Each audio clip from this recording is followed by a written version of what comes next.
পটকা রক্তের মতো লাল মার্চের এই রাতে চাঁদকে দেখলে চমকে উঠবেন। আরো বিস্তারিত জানাবো আমি তসমিনা।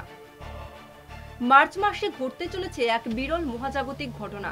আগামী মাসের 14 ও 15 তারিখ বদলে যাবে চাঁদের রং। হলুদ বা সোনালী নয়, এই দুদিন পৃথিবীর একমাত্র উপগ্রহকে দেখা যাবে রক্তিম রূপে। টকটকে লাল রঙের চাঁদ সচরাচর দেখা যায় না।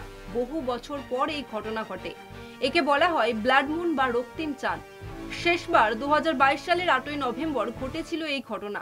তবে সেবার পূর্ণ ব্লাড মুন হয়নি। 2015 সালে ঘটেছিল ফুল ব্লাড মুন। এবার 2025-এ ঘটছে এই ঘটনা। এখন প্রশ্ন হচ্ছে, কেন ঘটে ব্লাড মুন? এটি তখনই ঘটে যখন পূর্ণ চন্দ্রগ্রহণ হয়, অর্থাৎ যখন সূর্য, পৃথিবী ও চাঁদ একই সরলরেখায় অবস্থান করে এবং পৃথিবী সূর্য ও চাঁদের মাঝখানে চলে আসে। তখন পৃথিবীর ছায়া চাঁদের উপর পড়ে। তবে এর ফলে চাঁদ একেবারে অন্ধকারে ঢেকে যায় না। তার আগে একটি লালচে আভা সৃষ্টি হয়। এর ফলে পৃথিবী থেকে চাঁদকে লাল দেখায়। এই ঘটনাকে বলে ব্লাড মুন। চাঁদের গায়ের এই লালচে রঙের মূল কারণ হচ্ছে আলোর বিচ্ছুরণ।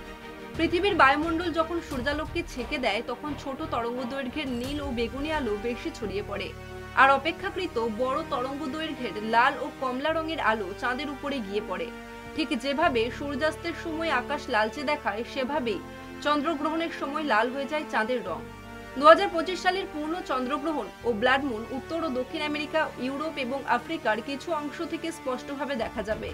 এই মহাজাগতিক ঘটনাটি প্রায় 5 ঘন্টা ব্যাপী চলবে এবং পূর্ণ চন্দ্রগ্রহণ চলবে প্রায় 65 মিনিট। আগামী 13ই মার্চ রাত 11:57-তে শুরু হবে গ্রহণ এবং শেষ হবে 14ই মার্চ সকাল 6টার দিকে।